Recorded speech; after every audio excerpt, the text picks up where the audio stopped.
పీఠాపురంలో విశ్వ విజ్ఞాన విద్య ఆధ్యాత్మిక పీఠం 98వ వార్షిక జ్ఞాన మహాసభలు ఘనంగా ముగిశాయి. కాల పరీక్షకు ఎవరు అతీతులు కారని పీఠాధిపతి డాక్టర్ ఉమర్ అలీ షా ఉపదేశించారు. పీఠాపురం ప్రధాన ఆశ్రమంలో నిర్వహించిన జ్ఞాన మహాసభల ముగింపు కార్యక్రమంలో పీఠాధిపతి డాక్టర్ ఉమర్ అలీ షా అనుగ్రహ భాషణం చేశారు. సామాన్యుని నుంచి తత్వవేత్తల వరకు కాలం అందరినీ పరీక్షిస్తుందని, ఆధ్యాత్మిక తాత్విక జ్ఞానం ద్వారా ఆ పరీక్షలను తట్టుకునే శక్తి పొందవచ్చునని తెలిపారు. అసూయ, ద్వేషం వంటి దుష్ప్రవర్తనల నుంచి దూరంగా ఉండి మానవత్వాన్ని పరిరక్షించాలని సూచించారు. పర్యావరణ పరిరక్షణలో భాగంగా నా మొక్క నా శ్వాస కార్యక్రమంలో ప్రతి సభ్యుడు ఒక మొక్క నాటి సంరక్షించాలని పిలుపునిచ్చారు. నాటే ప్రతి మొక్క ఒక ఆక్సిజన్ సిలిండర్ తో సమానమని పేర్కొన్నారు. సభలో తత్వ మార్గం, ఆధ్యాత్మిక డైరీతో పాటు పలు బ్రోచర్లను ఆవిష్కరించారు. ముఖ్య అతిథి ఎస్విఎస్ఎన్ వర్మ మాట్లాడుతూ గురువును ఆశ్రయించడం ద్వారా ఆత్మ జ్ఞానం సాధ్యమని తెలిపారు. ఈ సందర్భంగా కుట్టు మిషన్లు, విద్యార్థులకు స్కాలర్షిప్లు, పక్షుల ఆహారం పంపిణీ చేశారు. బాల వికాస్, చిన్నారుల ప్రసంగాలు, సంగీత విభావరి కార్యక్రమాలు సభికులను ఆకట్టుకున్నాయి. పలువురు ప్రముఖులు హాజరై పీఠాధిపతిని దర్శించారు.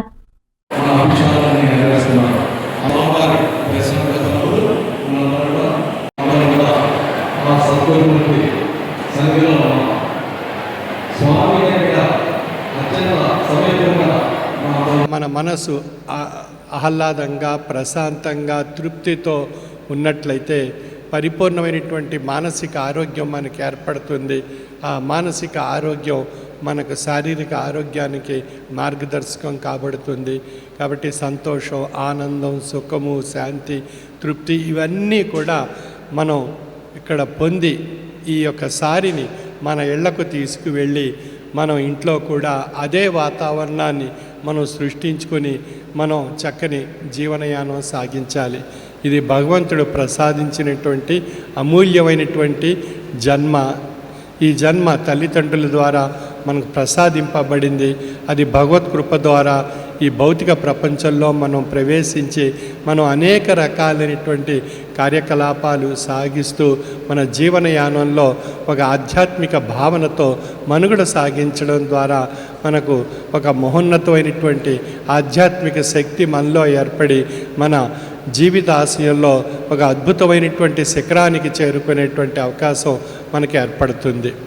అంచేత మనం కొనలేనిటువంటిది, మనం వెచ్చించలేని, మనం దొరకనటువంటి వస్తువు ఏది అన్నట్లయితే శాంతి, తృప్తి, ఆనందం, ఆహ్లాదం, సంతోషం, సుఖము, ఆరోగ్యం, ఆయుష్ ఇవన్నీ కూడా మనం దేనివల్ల పొందగలుగుతామంటే కేవలం మానసిక ఆనందం.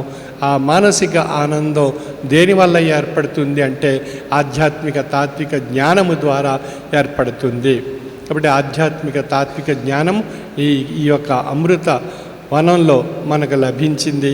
ఆ లభించినటువంటి ఆ అమృత వనంలో లభించినటువంటి ఆ తాత్విక జ్ఞాన సంపదను మనం ఎంత కావాలి అని మనం కోరుకుంటే అంతా మనకు లభిస్తూనే ఉంటుంది. కాబట్టి మనం ఆశించినటువంటి ఆ యొక్క పాత్రను బట్టి ఆ యొక్క ఆధ్యాత్మిక ఆనందం, ఆధ్యాత్మిక తత్వ సంపద మనకు లభిస్తూ ఉంటుంది.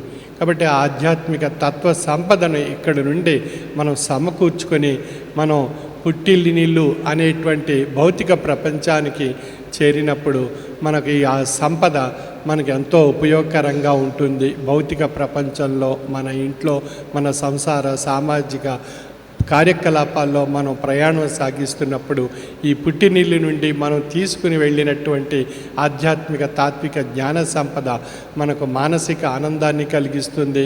తద్వారా సంతోషం, ఆనందం, ఆరోగ్యం ఇవన్నీ కూడా మనం పొంది తరిస్తూ గురు కృపకు పాత్రులు కాబడుతూ మన జీవన విధానంలో ఒక సుఖవంతమైనటువంటి ఆరోగ్యకరమైనటువంటి వాతావరణం మనం సృష్టించుకోవడానికి ఒక చక్కని అవకాశం కలుగుతుంది.